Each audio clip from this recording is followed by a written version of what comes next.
동신이는 굉장히 넓어 보이지만 또 좁아요. 왜냐면 역세권 개발을 하려면 굉장히 큰 부지가 필요한데 동신일반 산업단지 48만 평을 제외하면 이 도로 라인 중심으로 보면 아래쪽에 자연녹지까지 포함해도 100만 평이 되지 않기 때문에 반드시 위쪽에 구살이나 가사동, 가현동까지 아우르는 개발이 이루어질 수도 있겠다라는 생각을 개인적으로 해보고요. 지도 선택에 들어가서 토지 이용 계획을 딱 쳐보면 여기 벌써 동신일반 산업단지가 들어오는 이 입지는 개발행위 허가 제한 지역이라고 묶여 있습니다. 또 이런 거 물어보실 수 있어요. 여긴 생산 녹지 지역이면 도시 지역 내 편입된 게 맞는데 그럼 여긴 생산 녹지 지역이면 뭐든지 다 개발할 수 있잖아요. 근데 여기는 왜 안 되죠? 라고 물으시는 분들이 있을 수 있습니다. 네, 생산 녹지 지역은 웬만한 것들은 다 할 수 있어요. 하지만 이 뒤에 뭐가 붙었다? 이 일대는 하나 클릭해서 보면 생산 녹지 지역은 맞지만 결국 그 뒤에 제약이 걸려 있어요. 뭘로 제약이 걸려 있죠? 농업진흥구역. 이 일대는 경지 정리를 다 한 농업진흥구역이기 때문에 제약이 있어요. 자, 그렇다면 이렇게 토지 이용 계획은 우리가 딱 들어가서 봤을 때 녹지 지역과 관리 지역이 경계선상이 있어요. 안성시는 원래 이렇게 자그마한 녹지 지역을 갖고 있었을 거예요. 왜? 개발이 안 됐었으니까. 하지만 안성시가 개발을 예측하고 우리시가 커질 거를 예측해서 이런 것들을 경기도에 의견을 제출해서 도시지역을 확장했어요. 안녕하세요. 땅이 미친 농부 땅민홍입니다. 오늘은 안성에서 더블 역세권이 생길 걸로 예정되는 동신일반 산업단지 바로 아래쪽 그리고 안성의 터미널 인근에 대해서 한번 이야기해 보려고 하는데요. 그 이야기를 하기에 앞서서 좋은 글귀가 있어서 한번 이거 먼저 읽어드리고 이 일대를 분석해보는 시간을 가져보도록 하겠습니다.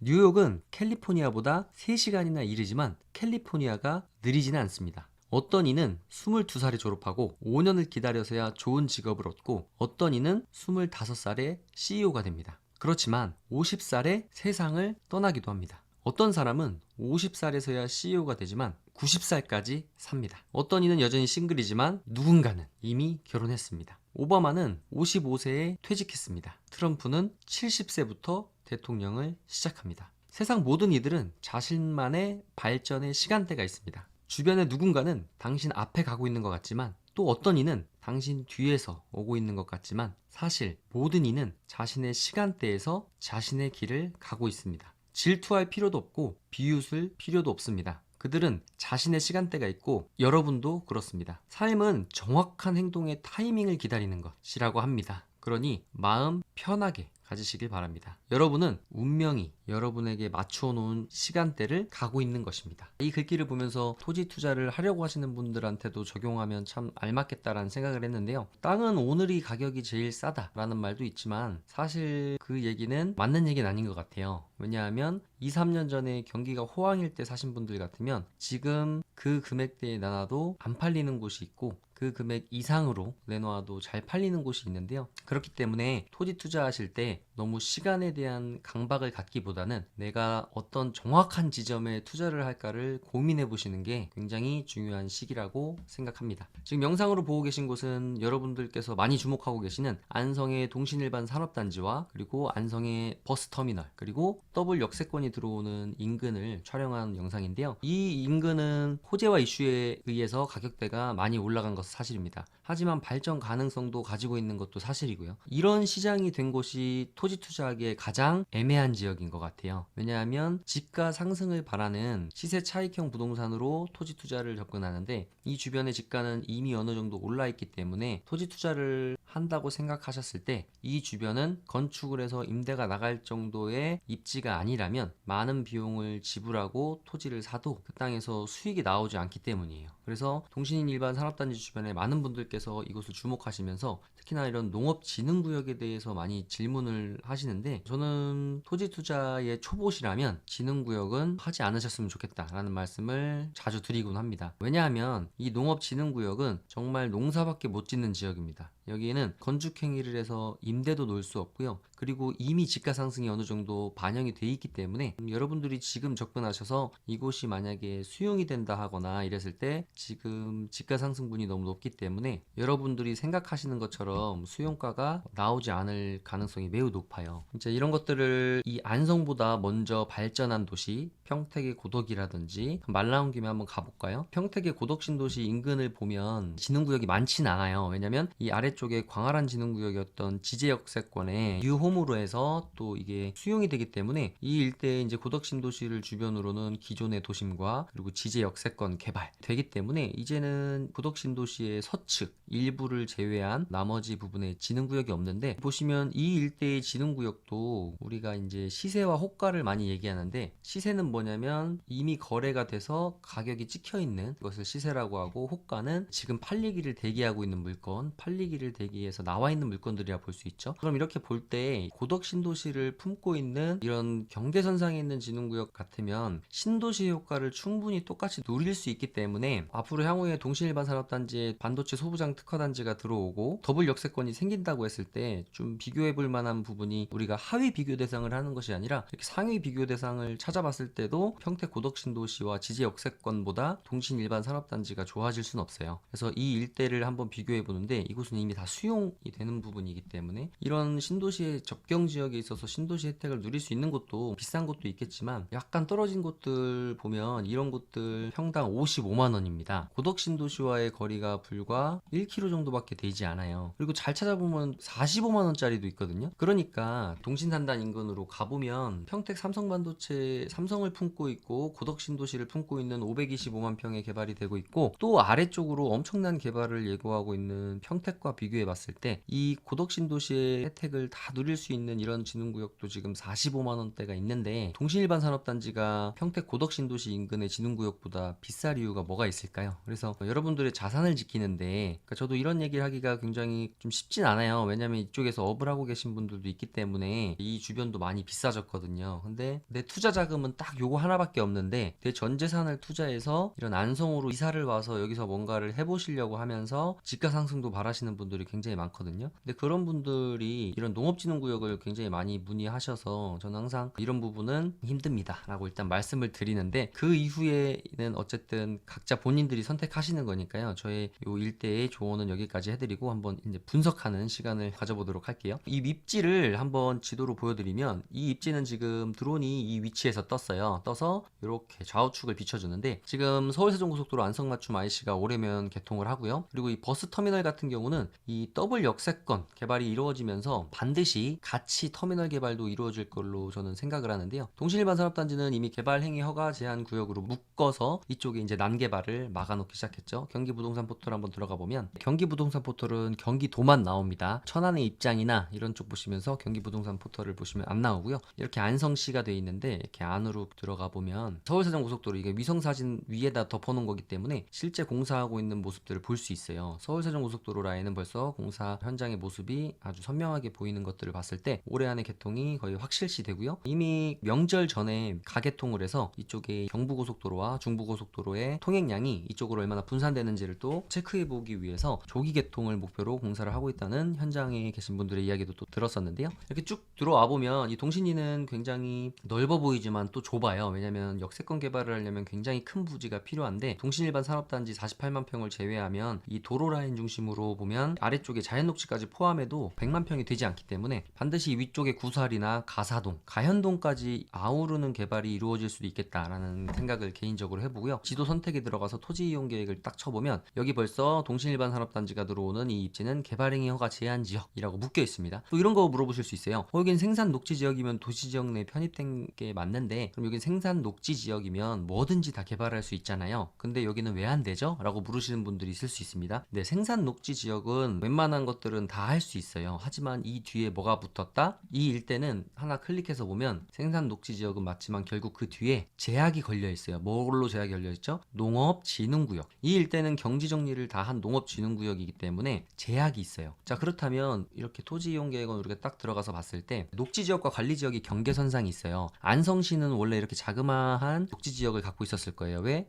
개발이 안 됐었으니까. 하지만 안성시가 개발을 예측하고 우리시가 커질 거를 예측해서 이런 것들을 경기도에 의견을 제출해서 도시지역을 확장했어요. 이렇게 보시면 자연녹지 지역 안은 이렇게 해서 진한 녹색은 도시지역이고요. 이 바깥쪽은 뭐라고 돼 있죠? 관리지역이라고 쭉 돼 있는 것들을 볼 수 있어요. 그렇기 때문에 도시지역에 편입해 놓은 건 맞아요. 왜? 안성시가 개발을 예측해서 이렇게 넓게 도시지역을 잡아놨지만 이곳은 뭐다? 경지정리가 강화하게 된 농업진흥구역이기 때문에 쉽게 풀릴 수 없습니다. 한번 영상으로 또 분석을 해보는 시간을 가져볼게요. 터미널인데 여기 터미널이 정말 사람이 없어요. 왜냐면 기존에는 서울세종고속도로가 이렇게 있지 않았고 경부고속도로 라인으로 해서 가면서 태워주고 오면서 내려주고 하면서 터미널에는 거의 사람이 없었어요. 하지만 이 서울세종고속도로가 만들어짐으로 인해서 이곳에서 서울세종고속도로에 나와서 바로 터미널에 내려주면 이것도 복잡복잡해질 건 맞지만 이 주변의 개발을 벌써 10년, 15년 전부터 하려고 시에서도 추진을 했는데 이곳을 추진을 하지 못했어요. 왜냐하면 인구가 받쳐주지 못하고 이곳에 상권 형성이 될 수가 없는 입지였기 때문이에요. 근데 이제 서울세종 고속도로가 생기면 고속도로 경부로 다녔던 것들이 이제 대부분 다 이 서울세종 고속도로를 이용하면서 터미널도 발전될 게 맞긴 한데 아직은 발전될 것은 맞지만